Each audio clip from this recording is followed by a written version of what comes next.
Hello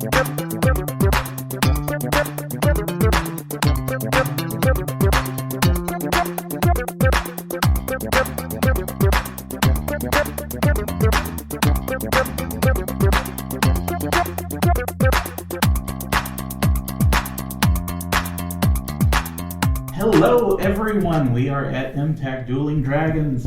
Happy to be joined by returning guest Bryce Papenbrook. Bryce, welcome back. Thank you so much. I'm happy to be back. I feel like every time I come to an event in Tennessee, it's always such a warm welcome. Like, I just love this state. And Nashville is just such a fun city, so very happy to be here. We love to have you. It's great. So, gonna get the easy stuff out of the way first. Let's do it. What's some stuff that you've been working on lately that, of course, you can share? NDAs are a thing. Yes, for sure. It's always difficult, kind of segmenting what I'm allowed to talk to about and what I'm not allowed to talk about. Things from relatively recently. I just wrapped up Attack on Titan. Thank you so much. It was a decade of really incredible experiences and recording, just a life-changing role. And it's really beautiful the way the show ended. I thought it was just perfect for that show. I won't spoil anything for anyone who listens and hasn't seen yet. Definitely watch it if you haven't. Yeah, definitely. But I thought it was really incredible the way the show ended. And it's very cool to have a complete piece. Yes. Now we have this, a program you can watch start to finish that's such a good introduction to anime for people who haven't seen anime before. I've met so many people, even today, that told me Attack on Titan was the first show they watched, and now first show they've completed in full. So it's really cool to have that kind of as one piece. And when one journey ends, another one begins. Blue Exorcist is back. Yes. Yeah, I know. I've been manifesting more Blue Exorcist for like 7 years since we lost it last. So it's very cool to return to Rin. I tell people, like, every time I record something and leave the booth, I kind of leave feeling a little different. And with Rin, he just makes me happy. Like, we laugh a lot during recording, and I hope it comes through when you guys watch. Sure. Definitely. And there's so much more. How much time we got? I have been talking a lot. You might tell I'm a little beat up because I was recording a game last week that I can't tell you about yet, but it was really good. So I can't wait. That's Look forward to it. Yeah. It's going to be awesome. So, we talked to you last year. What's some of the things that you've been working on just with yourself? What are some of the things that are new over the last year? I have 3 kids, and they keep getting bigger. It's crazy how that happens. Yeah, that's wild. Yeah, and they're a lot of fun just watching them grow up. They're all as loud as I am. Sorry for everyone else that's in these hotels when I travel with my family. They're here this weekend enjoying MTAC also, so it's been really fun to see them just grow and thrive, and yeah, they're awesome.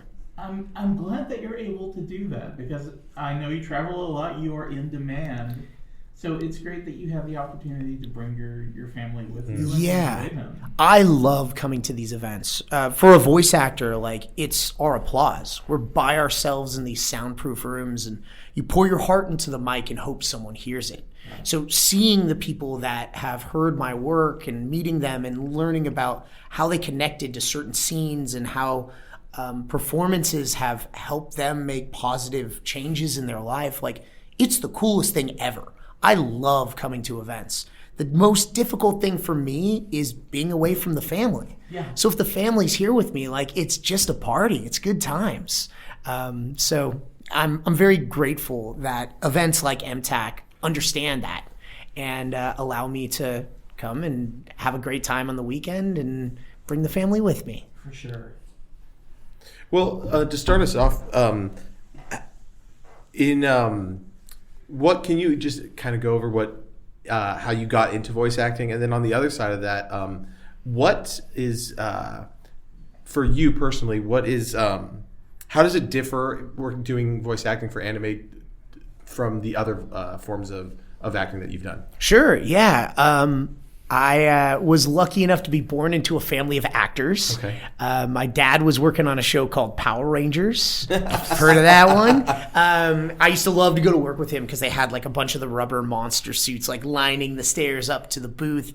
And at the end of one of his sessions, they needed a kid's voice for some kid in the background. And he's like, "Here's a kid, throw him in the booth." It's my best impression of him. Yeah. And I got thrown in, and that's how my journey in VO kind of started. Okay. And never imagined that I would kind of be in this position that I am today, and can't complain. It's been a very fun journey, and it's the coolest thing ever to carry on the torch for my pops. I love that.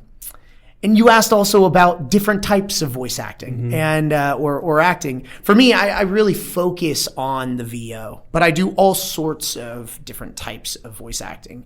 Anime has just been one kind of piece of it that I found a lot of success in. Yeah. But I've done video games, I've done commercials for TV and radio. I work on TV shows and movies doing something called Walla, where we're recreating the background noises or touching up characters. So like in the movie It, I'm a piece of Pennywise's voice. Okay. In shows like CSI New York, I'm part of the investigators in the background.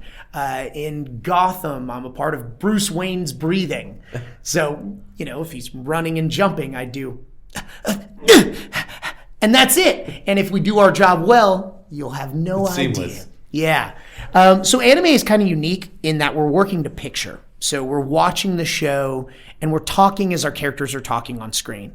And the goal is to make it not look like the old Godzillas. You don't want like lip flap, hi. You want it to all sync and look beautiful. And the technology these days has come so far. So I think the sync and the quality of the dubs in the US has improved quite a bit over the years. But I think the teams still continue to be very passionate about them and put so much into them. And it's just fun to see the success of anime and the success of English versions of the show. I would say, in my mind, Demon Slayer, the movie, that is the moment that anime became mainstream. Seeing the box office for that film was incredible. And it's just very cool to be a part of that too. Well, thank you for sharing that. Anime characters often have complex emotions and unique personalities. How do you approach bringing these characters to life through your voice acting, especially when they may differ from your own personality? Yeah, and it's different every single time. I use other, different tricks depending on the character. But my method is to feel what my characters are feeling. And I might find that feeling in different ways than the characters do. But ultimately, if I'm experiencing something similar, I can portray the scene like it's real. So Eren Yeager, I'm not angry like Eren. I have to find things in my life that make me angry. So I use traffic in LA. I'm from LA. It's real bad. Yeah, I'm from Pasadena. Yeah. So you know what Yeah. I'm dealing with on that 101 and 405. And 210. It's brutal. Yeah. It is brutal. So that's been a big piece of it. I had this dog. Her name was Minnie. She's such an awesome dog, Maltese poodle. And Minnie loved to eat. And I had this bag of chips that I was really looking forward to eating. And that dog, she ate my chips! And that's where I find the anger for Eren. Poodles. When I'm rewatching it, I'll be sure to Yeah. to remember that. I've used my dogs as inspiration many times. And Minnie was such a great dog. She's actually, when I growl like Rin Okumura, that is an impression of Minnie. Nice. Poodles. That's great. So fans of anime are often deeply passionate and invested in the characters that they love. How do you navigate the relationship between yourself as the voice actor and the fan base, especially when there are differing interpretations or expectations of a character's voice? Yeah, I think what's really interesting and unique about voice actors is we're the closest thing to that character actually being real in the real world. I'm just one piece of that character. But I feel like fans look at me like I'm touching that character in a very real way, which is exciting and fun. My interpretation of the story might be different from someone else's. So all I can do is tell the story the best I can. Kind of experience it in the moment. People might not know also, we don't get scripts ahead of time. So the first time we're saying the words is right there in the moment. We don't table read, meaning there's no time to practice with the rest of the cast.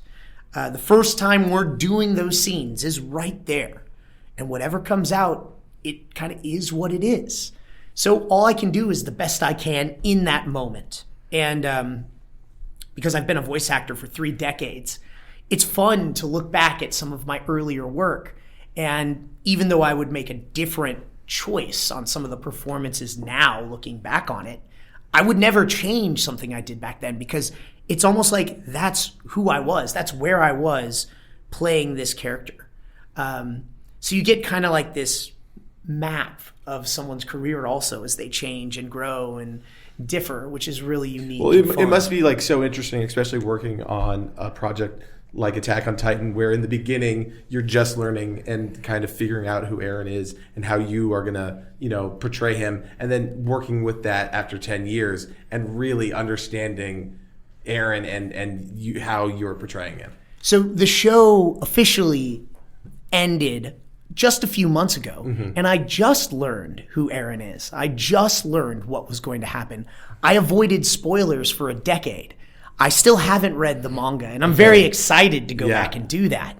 But it was very interesting to go on that adventure. And a decade ago, I never would have envisioned myself doing all the things that I did in the booth. For sure. Which keeps it really, really fun. This is a personal thing for me, but I'm a huge fan of Blue Exorcist, especially when it came out way back in the day. Yeah. And kind of getting oh, here we get to this point, and then it's well, here's the last 2 episodes, original ending, we're just gonna end it here. And at least you got an ending, which is something not many shows can say. But how did it feel to get that call or that text or whatever that's saying, hey, you get to be Ren again, we're going back, we're doing Blue Exorcist again for the 2nd season, now you're getting a 3rd season, hopefully more. How did that feel to be oh, we're back in the saddle? Like a gift. I was just so excited. I've been annoying Aniplex for more Blue Exorcist for 7 years. Right when season 2 ended, I'm like, can we get more Blue Exorcist? And they're like, no. Can we get more Blue Exorcist? No. And one day they're finally like, maybe. And I'm like, oh, fingers crossed. And when the announcement hit in Japan, it was late night. I'm based in LA. Japan is across the world, so it was late night in California. I saw the announcement that Blue Exorcist was coming back, and I'm pretty sure I woke my kids up. It's just the coolest thing. We can't control as actors, what roles we play. I'm auditioning for everything I'm allowed to, and whatever comes back kind of comes back.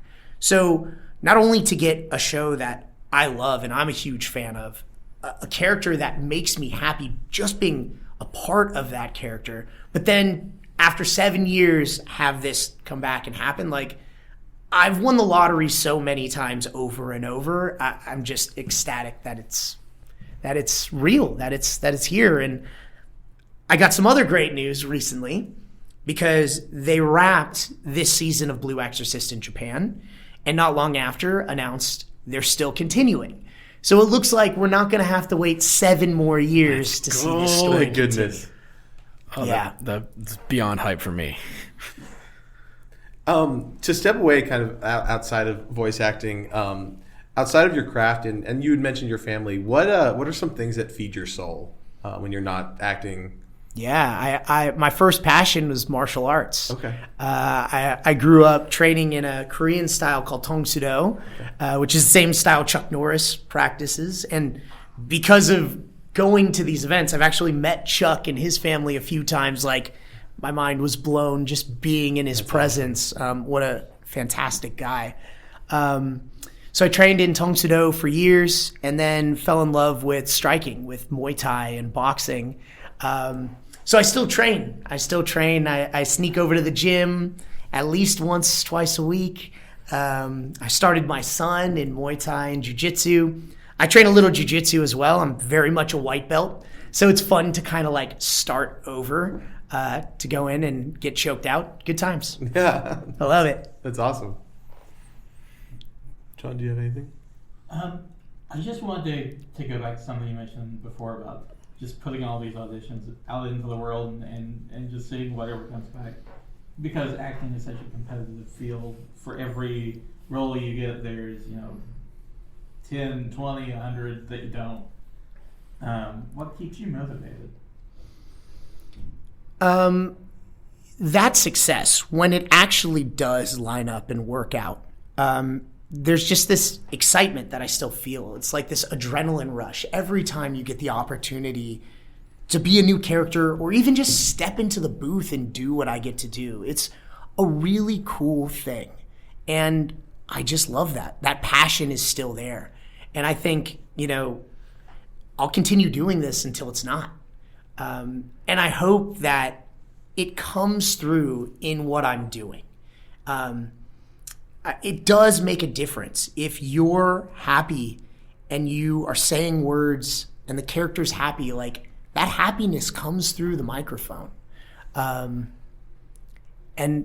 that's just what I love. Like that, the whole experience, other than the audition process. Can tell you, I do not love auditions. Auditions are like shooting darts at a dartboard blindfolded. Right. You really get very little information. You know nothing about these characters. You might get a picture. Usually I get a description like, boy, 16. And that's it. Like, it could be anything. And I just put out something that I feel could be right. I've also been putting out things that are not according to instruction, and I just think they're funny and hope that like this person that's listened to literally thousands of these reads that are all very similar, hear one that's not similar at all and just go like, who the heck is this? Why would they submit that? And cast me as the role. And it's worked a couple times.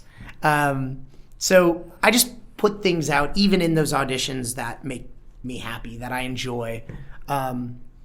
And I've been really lucky at what's come back. Bryce, this has been wonderful. Thank you so much for joining us again. It's great to see you, and hope you enjoy the rest of the time. Really appreciate that, guys. Always happy to chat with you. Thanks for listening to yet another production of the AwesomeCast, your podcast for everything awesome. You can find us online at awesomecast.com, OSMCAST.com, or, wherever you find your podcasts, just search for AwesomeCast. You can also find us on the social medias, AwesomeCast at Twitter or on Facebook. Of course, you can also find our wonderful interview guru, the greatest living interviewer, John Robbins, at J5isLive. Or perhaps you'd like to follow our amazing editor, Anna, at Angel Darkfire. Or just me, at It's Basil Time on Twitter. Our theme song is produced by DJ Inabito, and you can find him online at djinabito.com. And once again, thanks for listening to the AwesomeCast. We appreciate you.